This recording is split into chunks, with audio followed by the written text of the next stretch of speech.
Dengan jumlah kasus corona di Indonesia yang terus bertambah, pemerintah memiliki harapan tinggi bahwa vaksin akan segera dipakai. Namun, tingginya harapan inilah yang memicu banyak kontroversi.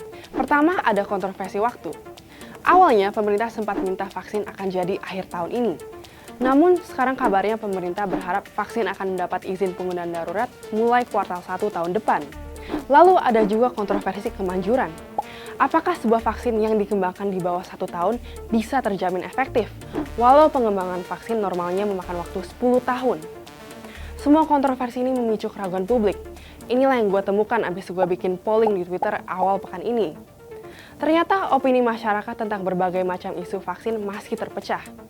Kali ini, Quick Insight akan membahas mengapa vaksin corona ini memicu banyak kontroversi.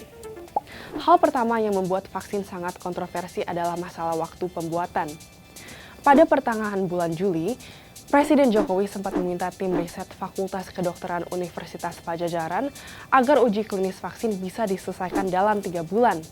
Untuk kalian yang belum tahu, tim riset ini telah bekerja sama dengan PT Bio Farma untuk menguji coba vaksin buatan Sinovac asal Tiongkok di Indonesia. Namun permintaan ini dibilang mustahil oleh Ketua Tim Riset, Kusnandi Rusmil. Katanya tidak mungkin uji coba bisa secepat itu.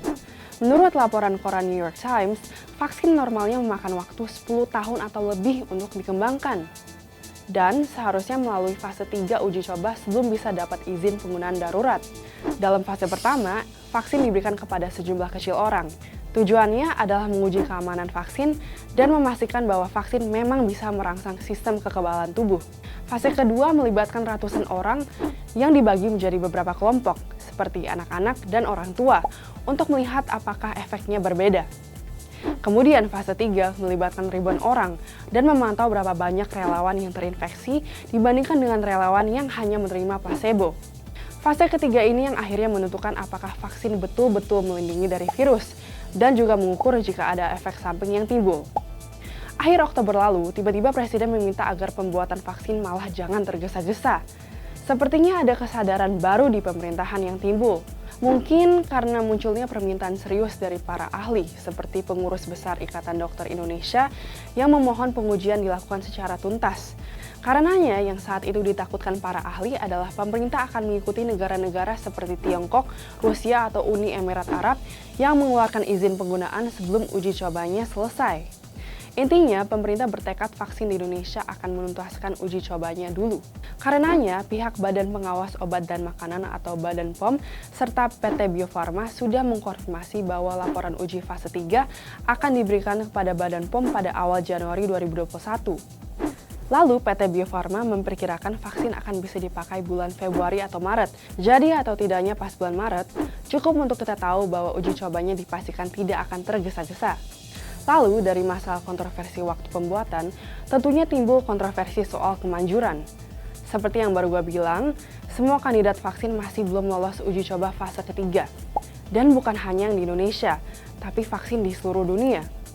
Menurut Ketua Satgas Ikatan Dokter Indonesia untuk COVID-19, Profesor Zubairi Jurban, sampai saat ini belum ada satupun vaksin di dunia yang terbukti aman dan efektif dari hasil uji klinis fase 3. Hanya ada beberapa vaksin yang diberikan izin khusus oleh negara tertentu, yaitu seperti Tiongkok, Uni Emirat Arab, dan Rusia. Izin terbatas ini oleh World Health Organization hanya bisa dipergunakan dalam jangka pendek. Untuk jangka panjangnya, wajib menunggu hasil uji klinis fase 3. Maka itu, seperti yang tadi kita katakan, Ikatan Dokter Indonesia menilai sebaiknya izin penggunaan darurat diterbitkan setelah uji klinis fase 3 selesai dilakukan, sehingga terjamin aspek keamanan dan efikasinya. Menteri Riset dan Teknologi atau Menristek Bambang Brojonegoro juga menambahkan bahwa untuk menangani isu kemanjuran, perlu adanya standarisasi uji klinis nasional vaksin. Menteri Bambang menjelaskan, uji klinis tingkat nasional akan menentukan kelayakan etik serta memastikan bahwa segala macam proses uji klinis terstandar. Beliau meyakini bahwa hal ini akan memudahkan riset dan pengembangan untuk farmasi yang akan memproduksi vaksin merah putih. Sementara itu, ahli virologi Universitas Udayana, Profesor Ngurah Mahardika, mengatakan bahwa kecepatan proses pembuatan bukan berarti vaksin tidak berkualitas. Dengan kemajuan teknologi, penemuan vaksin bisa dilakukan lebih cepat dibandingkan zaman dulu. Katanya, zaman dahulu harus dapat agen penyakitnya dulu yang murni. Sekarang, teknologi memungkinkan bahwa tidak perlu lagi ada agen penyakit, bisa dibuat sintetis, jadi bisa sangat cepat. Zaman dulu perlu waktu lama untuk menemukan bibitnya saja, zaman sekarang hanya perlu waktu 1-2 bulan.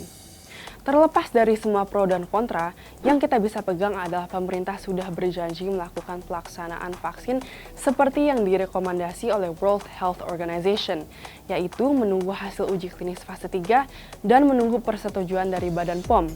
Juru bicara Satgas COVID-19 Wiko Adhisa Smito mengatakan Kementerian Kesehatan sedang menyelesaikan roadmap vaksinasi COVID-19. Roadmap ini nantinya akan menjadi panduan tentang penerima, jadwal, dan alur distribusi vaksin. Menristek juga menekankan kepentingan pemakaian vaksin. Katanya, vaksin bukan satu-satunya solusi COVID-19, namun kekebalan massal tidak mungkin tercapai tanpa pemberian vaksin. Kekebalan massal dapat terwujud apabila kurang lebih 70% dari total penduduk diberikan vaksin. Maka itu, sebelum datangnya vaksin, mari kita terapkan terus 3M, yaitu memakai masker, menjaga jarak, serta mencuci tangan. Apa pendapatmu mengenai vaksin yang akan datang? Tulis komentar kalian ya.